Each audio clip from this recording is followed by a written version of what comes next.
Hi everyone, Mark Caffarelli here. Today I'm going to show you guys how to use labels and filters in Gmail to really get organized in Gmail. I think both of these tools are really, really helpful for me especially, and I also think that they could be incredibly helpful for our students because we all know that students tend to not look at their email a lot and have difficulties organizing their emails just because they get so many of them. So hopefully this video will help you guys organize your own emails, but also help your students organize their emails as well. So to get started, um, on the left side of your email, hopefully your email screen looks similar to mine, you'll see this more link. If we click on that, way at the bottom, you see an area that says manage labels and create new label. So let's go ahead and create a new label. Now, labels can be basically anything you want them to be. It really is up to you how you want to decide how you're going to organize your email. Um, for me, I'm going to go ahead and show you guys one that I found really, really useful, especially as we're probably going to have more remote and digital learning. So I'm going to make a label that's called Google Classroom. And then I'm also going to create a label called, let's say it's called Science Department, for example. And now you'll see that these two labels populate towards the upper part of your email. So we just click less. This is what your normal screen will look like.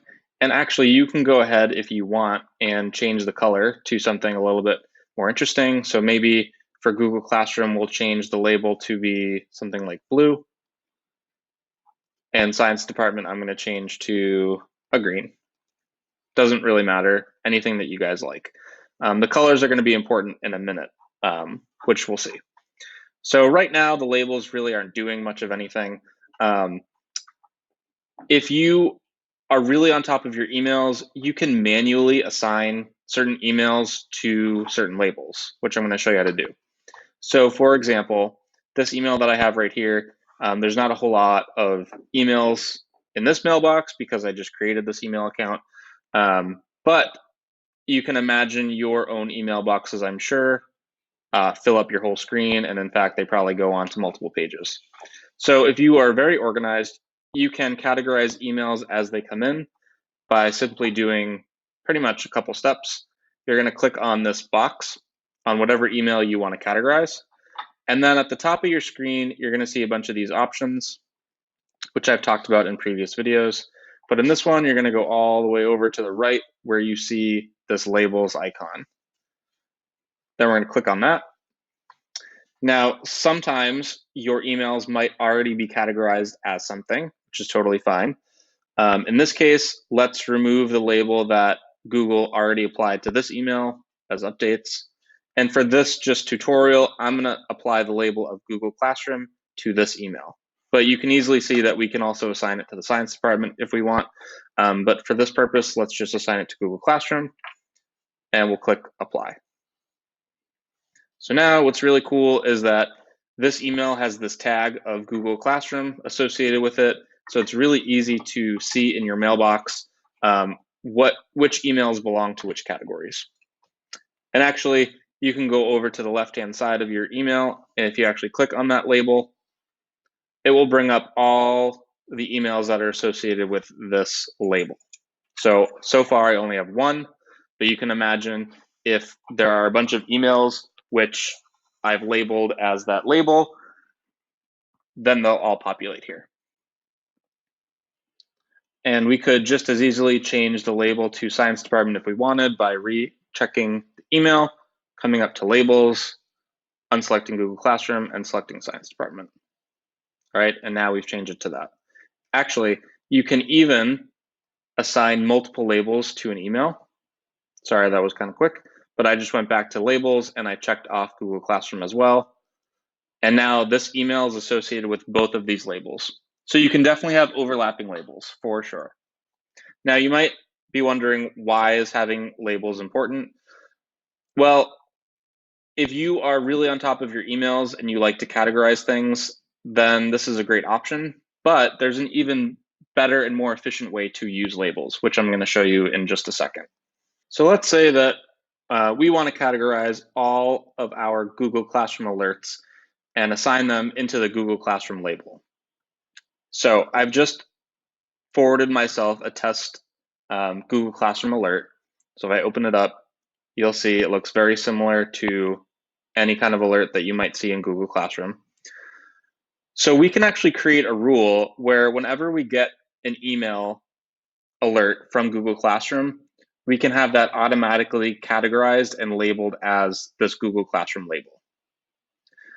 Now, you might be familiar with making rules in Outlook or something similar to that, where you take the from address and you just categorize anything from that address as a certain label, which you can do.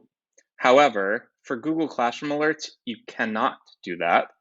And the reason why is because each Google Classroom alert generates its own unique email reply address. So if you were to copy this address and make a rule for this address, for this email address, you wouldn't capture any new emails from Google Classroom because there wouldn't be any new emails using this address line. So we have to be a little bit creative with Google Classroom alerts. Fortunately for us, if you scroll down, you can see at the very bottom this line of text. It says, if you do not want to receive emails from Classroom, you can unsubscribe. So super convenient that they send this with all of their alerts, because we can use this in building a rule to help us categorize Google Classroom alerts automatically. So the way you do that is you first want to copy this text from a Google Classroom alert. Then we're going to go all the way back up into the search bar right here. And instead of typing anything in the search bar, all you need to do is click on this down arrow, show search options. And now you have a bunch of options. And actually, these options are great if you're looking for a specific email.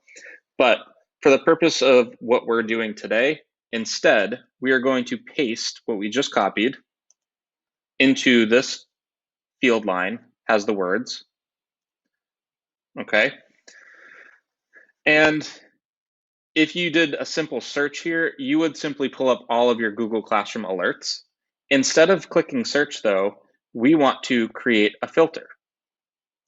Okay, so we're pasting in the text here into this has the words line, and you're gonna click create filter. Now you have to tell Gmail what you wanna do with that filter. There's a ton of different options that you can play around with if you want. I'm not going to go through them all, but the one that we are really interested in is this one, apply the label. So we're going to check that one off, and then you have to choose which label you want Google to apply to these emails that have that text in them. So we're going to choose Google Classroom, and then all you have to do is click create filter. So it says at the bottom, your filter was created. Awesome. Now, the only downside about that is it does not look back on any emails that might have that, that might successfully launch that filter. So you'll see I still have this email from Google Classroom, and it did not categorize it into my Google Classroom label. That's because I made the filter after this email came in. So I'm going to show you really quickly. Hopefully this test will work. I'm going to resend that email, and hopefully it will work and categorize this email as a Google Classroom email. So I'm resending the email on my own device, and let's just give it a minute to load in. Let's click refresh. It's not there yet. Give it a couple seconds. There it goes. Perfect. So I resent it, and it automatically marked this email with the Google Classroom label. And you'll even see in your labels, you can click in here, and it's also there as well. And you even get this number of emails that are in this label unread, number 1. So there's one email in here that I haven't read yet. So that's a really great way to use filters and labels to your advantage. There's obviously tons of other labels and filtering you can do. For example, let's say you want to always filter and apply a label to emails that you get from a certain person. So I can do the same steps. You can come down here, show search options. Now, instead of using the has the words field, we would use the from field. So for example, if my department head's email is xyz@sciencedepartment.com, I would type in his or her email in this from field, and then I could create filter, click create filter. And same thing as before, apply the label, and then I would choose science department. And then I would click create filter. Okay. You can obviously do a ton of other things here. So you can skip the inbox and archive it. That's useful if you have a lot of emails that are junk email that Gmail's not automatically categorizing as junk. You can mark as read for some emails for sure. You can star emails that come from important people that you might need to follow up with. Tons and tons of options here. So those are just two applications for how to use labels and filters to your advantage. I know that I'm personally going to teach my students how to use this because I've noticed in the past that students aren't the best with their emails. So I think this is a really, really great tool to get everyone organized and on the same page from day one. So I really hope that this video was helpful. Please leave any comments or questions you might have. Otherwise, I hope everyone's doing great and can't wait to kick off the school year. Talk soon, guys. Take care. Bye-bye.